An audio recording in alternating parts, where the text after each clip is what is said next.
बार फिर हाजिर हैं हम आपके सामने और इस बार खबरें देवभूमि से। विधानसभा में भर्ती को लेकर भारी गड़बड़ियों का आरोप लग रहा है, जिसके बाद आज स्पीकर रितु खंडूरी मीडिया के सामने आई और रितु खंडूरी ने पूरे मामले की जांच का ऐलान भी किया।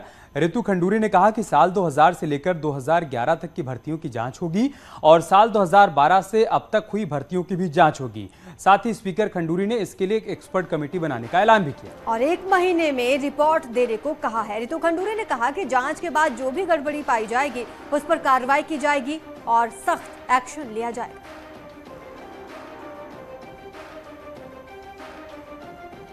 देखिए, इसमें 2 फेजेस हैं। एक 2000 से लेकर 2011 तक है, क्योंकि तब तक हम उत्तर प्रदेश की नियमावली फॉलो कर रहे थे, और उसके बाद 2012। स्टॉक मार्केट में सरस्वती को ले जाने वाले लक्ष्मी को ले आते हैं, लक्ष्मी को ले जाने वाले सरस्वती ले आते हैं।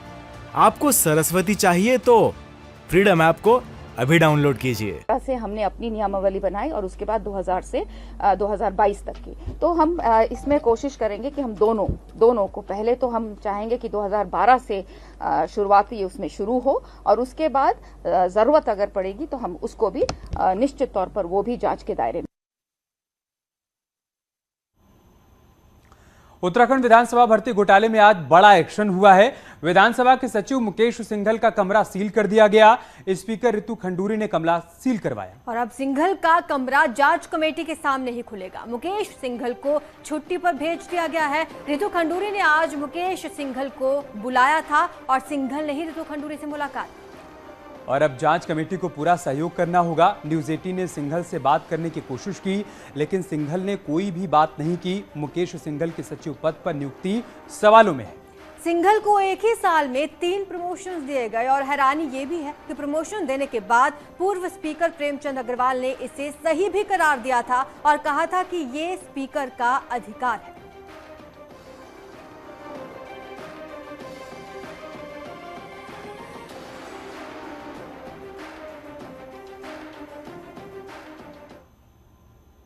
तो प्रेस कॉन्फ्रेंस के बाद स्पीकर रितु खंडूरी ने न्यूज़ 18 के साथ एक्सक्लूसिव बातचीत की है, जिसमें खंडूरी ने साफ तौर पर कहा कि स्पीकर को स्पेशल अधिकार है, लेकिन साथ ही उन्होंने ये भी कहा कि वो भी एक दायरे में ही अधिकार दिए गए हैं। उनका ये भी कहना था कि इसका दुरुपयोग नहीं हो सकता है और इसी को ध्यान में रखते हुए जांच करवाई जाएगी। साथ ही बड़ा ऐलान भी उन्होंने किया कि उनके कार्यकाल में कोई भर्ती नहीं होगी।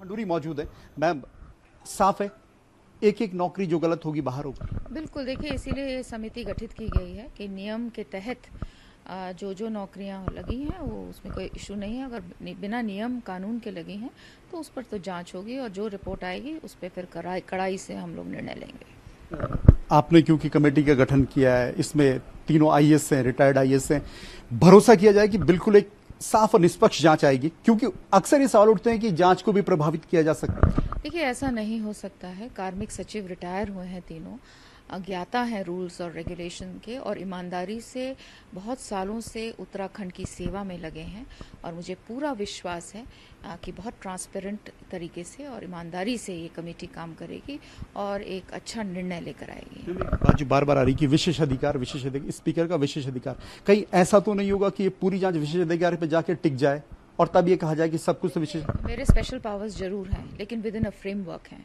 I have powers, but framework के अंदर वो पावर्स होते हैं। फ्रेमवर्क के बाहर जाके मैं कोई भी पावर विशेष नहीं ले सकती हूँ, तो ऐसा कुछ नहीं होने वाला है। एक बात जो चल रही है कि उत्तर प्रदेश जहां 403 विधायक हैं वहां से भी ज्यादा कर्मचारी हैं, हिमाचल प्रदेश जहां 68 विधायक है वहां से भी ज्यादा कर्मचारी हैं। आप बतौर स्पीकर, क्योंकि आपके लिए फर्स्ट टर्म है, आप इस व्यवस्था को बदलेंगे?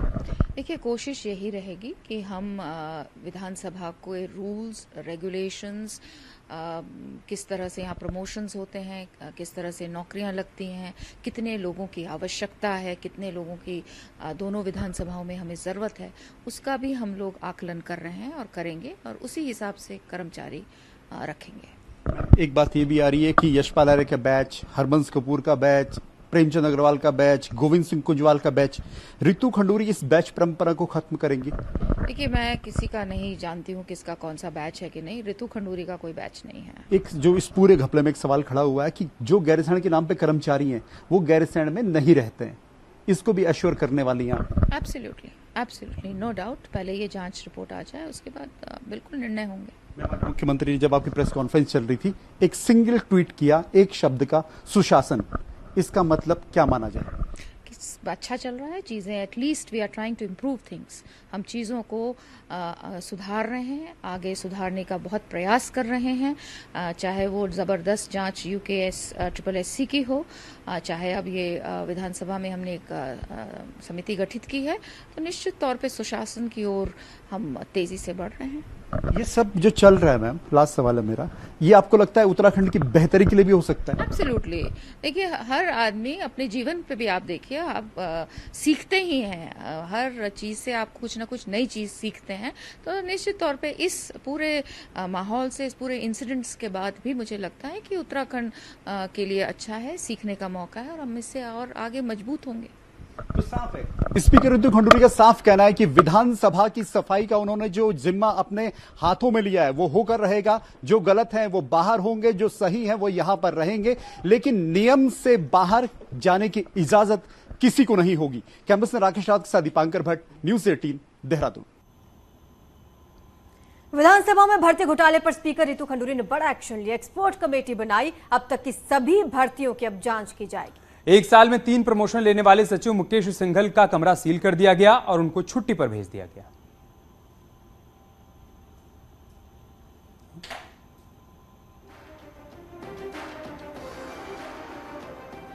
इस पर उन्होंने ये कहा कि हम रूल्स एंड रेगुलेशंस को चेक करेंगे। यहां पर रूल्स रेगुलेशन की बात है ही नहीं, विशेषाधिकार है, हम भी जानते हैं इस बात को, लेकिन वो विशेषाधिकार धृतराष्ट्र बनने के लिए नहीं है। मैं बार बार कह रहा हूं कि मेरा परिवार, मेरे बच्चे, मेरे दोस्त के बच्चे, मेरी दोस्त की बीवी, मेरे बेटी, मेरे भतीजे, ये इसके लिए नहीं है ये विधानसभा। ये विधानसभा में जो नियुक्तियां हुई है उसमें नैतिकता की बात कर रहा हूं। जिन बड़े नेताओं ने, जिन प्रभावशाली लोगों ने अपने परिजनों को लगाया, उनकी नैतिकता पे सवाल खड़ा हुआ है। आज उत्तराखंड की जनता, देश की जनता जानना चाहती है कि केवल नेताओं के रिश्तेदार, उनके बिरादर, उनके मित्रों के रिश्तेदार, उनकी पत्नियां, उनकी बेटियां, उनके भतीजे ही योग्य हैं या और योग्य लोग इस राज्य में नहीं रहते, इस देश में? तो कुल मिलाकर कांग्रेस इस मामले पर आक्रामक है, लिहाजा स्पीकर खुद सामने आई, प्रेस कॉन्फ्रेंस किया और कांग्रेस के हर सवाल का जवाब दिया। बिल्कुल, उन्होंने कमेटी का गठन कर दिया है और अब कमेटी अपनी रिपोर्ट 1 महीने में उन्हें सौंपेगी। कांग्रेस के राष्ट्रीय महासचिव रणदीप सुरजेवाला ने भी इस पर अपना बयान दिया, वो भी आपको सुनाएंगे, लेकिन उससे पहले आपको बता दें कि विधानसभा भर्ती की जांच के लिए एक्सपर्ट कमेटी बनाने का ऐलान हो चुका है, जिस पर सीएम धामी ने भी रिएक्शन दिया। तो रणदीप सुरजेवाला की तरफ से भी सवाल खड़ा किया गया है। उन्होंने कहा है कि न सरकार का सरोकार सिर्फ रसूखदार, अंधा बांटे सिरनी, मुड़ मुड़ अपनों को।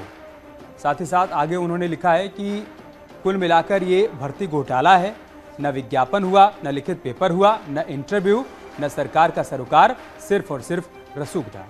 ट्वीट करके उन्होंने साफ तौर पर निशाना साधा है। विधानसभा भर्ती घोटाले पर रणदीप सुरजेवाला ने भी हमला किया।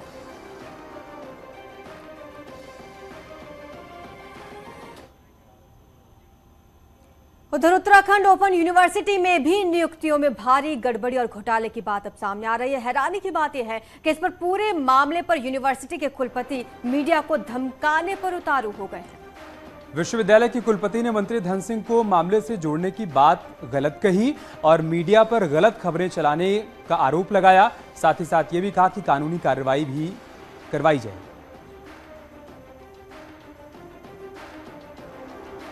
देखिए, प्रेस को धमकाने का कोई भी आदमी स्वतंत्र नहीं है और मैं तो वैसे भी बहुत प्रेस का जो है सम्मान करता हूँ, हमारी सरकार भी करती है और मुझे लगता है कि कुलपति जी को अपनी बातें बोलनी चाहिए। इन बातों का जो है उनको प्रेस के बारे में कोई बात नहीं करनी चाहिए। देखिए, इंटरेस्ट भी दिखता है, ये मेरे संज्ञान में आप लाए हैं और निश्चित रूप से मैं इसको भी दिखाऊंगा।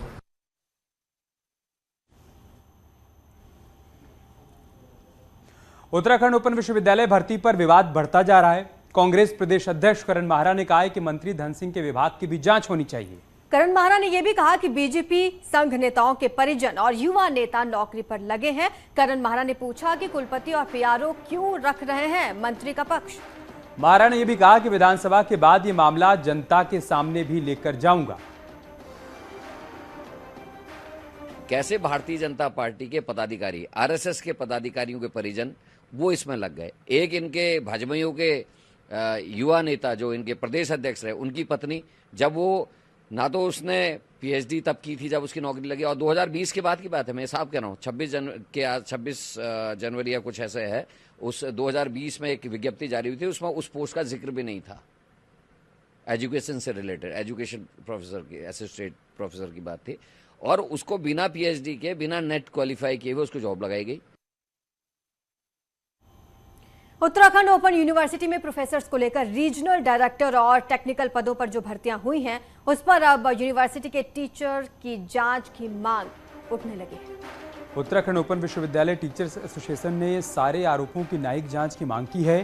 टीचर्स एसोसिएशन के मुताबिक नियुक्तियों में घोटाले के आरोप से यूनिवर्सिटी की इमेज खराब हो रही है, लिहाजा सारे मामले की इंडिपेंडेंट जांच होनी चाहिए। अगर जांच में कोई दोषी साबित हो तो उसे सलाखों के पीछे होना चाहिए। बता दें कि उत्तराखंड ओपन यूनिवर्सिटी में भर्ती घोटाला राज्य के इतिहास में विश्वविद्यालयों में अब तक का सबसे बड़ा घोटाला कहा जा रहा है। बिल्कुल जांच होनी चाहिए। जिस तरह से विश्वविद्यालय में भर्तियों के घोटाले को लेकर आरोप लग रहे हैं, इससे पूरे विश्वविद्यालय की इमेज खराब हो रही है, हमारी बदनामी हो रही है।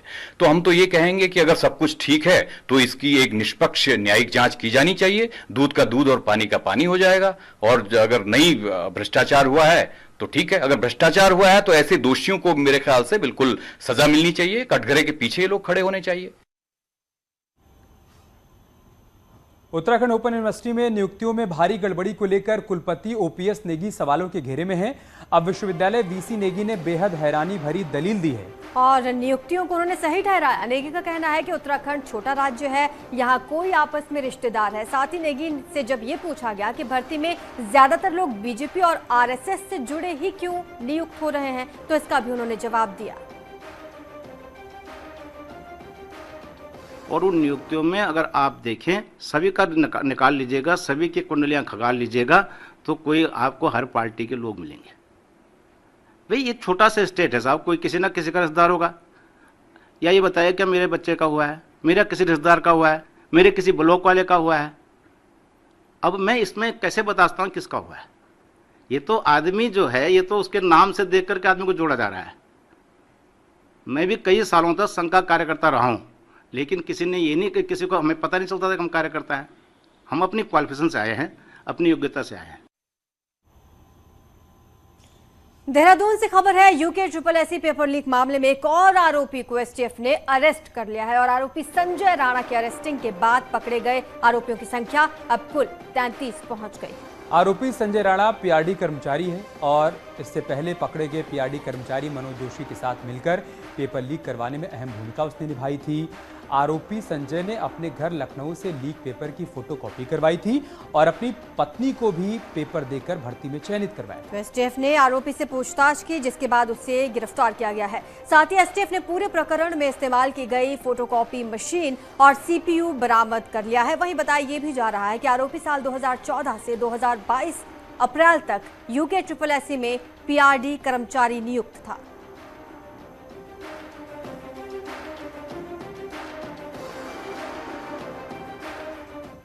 मुख्यमंत्री पुष्कर सिंह धामी देर शाम बागेश्वर के दौरे पर पहुंचे। यहां पहुंचकर कोट भ्रामरी मेले का उन्होंने उद्घाटन किया। इस दौरान सीएम ने कोट भ्रामरी देवी के दर्शन भी किए और गर्भगृह में जाकर पूजा अर्चना की। हालांकि इस दौरान मौसम काफी खराब रहा, लेकिन सीएम के स्वागत में बड़ी संख्या में लोग इकट्ठा हुए थे। वहीं पर मंत्री चंद्र रामदास, सांसद अजय टमटा भी मेले में पहुंचे। मेले में सीएम धामी ने स्टॉल भी देखे और यहाँ फल और सब्जियों को लेकर उद्यान विभाग की सराहना भी की।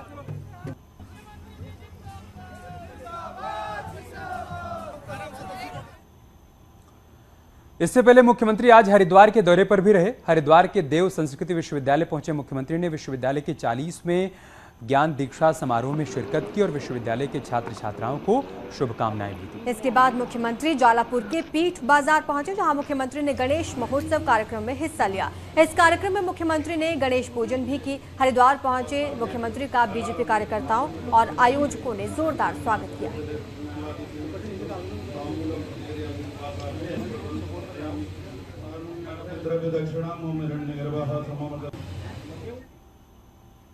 अल्मोड़ा के भिकियासैंड में दलित युवक जगदीश की हत्या के मामले में अब सियासत गर्मा गई है। विपक्षी पार्टियों ने सरकार पर जमकर आरोप लगाए और समय से सुरक्षा नहीं देने को लेकर सवाल खड़े किए। उत्तराखंड परिवर्तन पार्टी का कहना है कि अगर पुलिस सुरक्षा मिलती तो जगदीश की हत्या नहीं होती। हैरानी इस बात की है कि दलित नेता और मंत्री रेखा आर्य ने भी जगदीश की मौत पर सीधा जवाब नहीं दिया, जबकि सुरक्षा नहीं देने पर एसएसपी और हर रोज नई दलील दे रहे हैं। पुलिस पर भी अब सवाल खड़े हो रहे हैं। बता दें, भिकियासैंड में सवर्ण महिला से शादी करने पर जगदीश नाम के दलित युवक की हत्या कर दी गई है। दूसरी बात यह है कि जब प्रशासन को, सरकार को इस मामले में वो दे दिया गया था तो उनकी जिम्मेदारी थी कि वो जिन अपराधियों के नाम उनके सामने खुले थे उन पर वो निगरानी रखते, उनके खिलाफ वो चालान करते। ऐसा नहीं हुआ। मेरे पास में वैसे फिलहाल मेरे संज्ञान में इस प्रकार के लेटर की कोई ऐसी जानकारी नहीं है, पर मैं ये कह सकती हूँ कि सरकार की तरफ से ये साफ दिशा निर्देश हैं कि किसी भी पीड़ित को जो कानूनी मदद होनी चाहिए, संवेदनशीलता के साथ मदद होनी चाहिए। देखिए, ये पत्र हमारे कार्यालय में 27 तारीख को रिसीव हुआ है और इसमें जो रिकॉर्डों का अब तक जो प्राप्त रिकॉर्ड है उनके अनुसार उसको, जो कि दोनों इसमें जो पते थे वो भतरोज खान क्षेत्र के थे, इसलिए इंस्पेक्टर भतरोज खान को भेजा गया था। उससे भतरोज खान ने जब जांच की इसमें तो वहाँ पे जो लड़के का नहीं होना पाया गया था। और खबर नैनीताल से, जहां पर बैंड स्टैंड की दीवार आज भरभरा कर गिर गई, जिससे ऐतिहासिक बैंड स्टैंड को भी खतरा बना हुआ है। हालांकि राहत की बात यह है कि कोई भी यहां नहीं था, जिससे बड़ा हादसा टल गया। दिन के वक्त बैंड स्टैंड के बाद दीवार का 10 मीटर हिस्सा अचानक झील में समा गया, जिसके बाद प्रशासन हरकत में आया।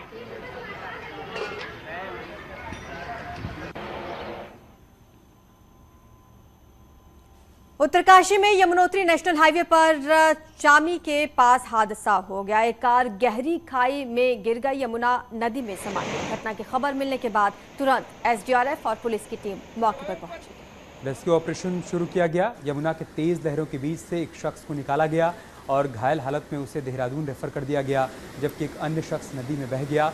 कार सवार दोनों ही शख्स सिलापुई देहरादून के रहने वाले थे और पुरोला की तरफ से देहरादून जा रहे थे।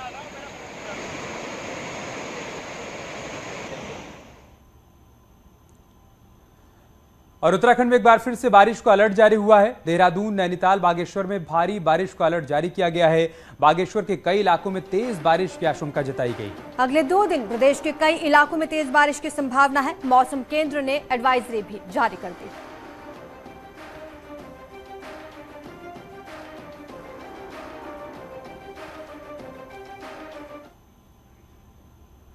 तो देवप्रयाग के पास बद्रीनाथ हाईवे एक बार फिर से बंद हो गया। तोता घाटी के पास पहाड़ी से मलबा आया, बोल्डर आने से हाईवे बंद हो गया है। नेशनल हाईवे बंद होने की वजह से यात्री फंस गए। फिलहाल मशीनों से मलबा हटाने का काम किया जा रहा है।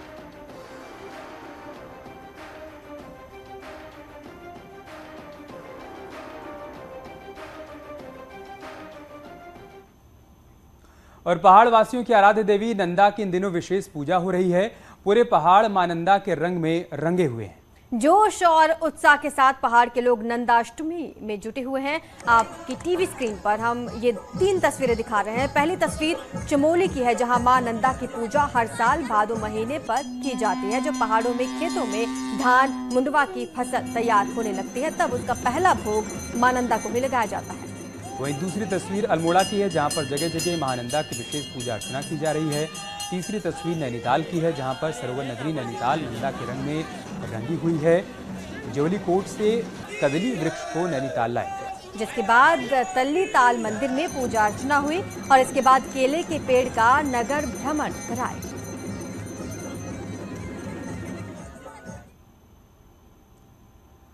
अल्मोड़ा के नंदा देवी मेले में झोड़ा चाचरी की धूम मची हुई है। मल्ला महल से पूरे बाजार में महिलाओं ने झोड़ा गाकर अपनी संस्कृति को संरक्षित करने का संदेश दिया। महिलाओं के इस झोड़ा चापरी को सैकड़ों लोग सोशल मीडिया पर डालकर देश दुनिया तक ले जा रहे हैं। ये रिपोर्ट देखिए।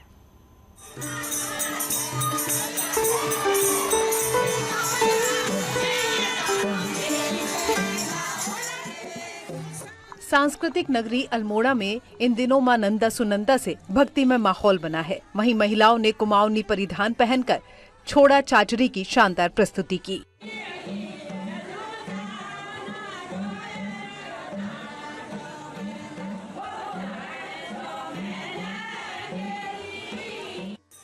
भक्ति के साथ मनोरंजन और कुमाऊनी परिधान पहनकर महिलाएं आज की पीढ़ी को संदेश दे रही हैं ताकि खत्म होती संस्कृति को बचाया जा सके।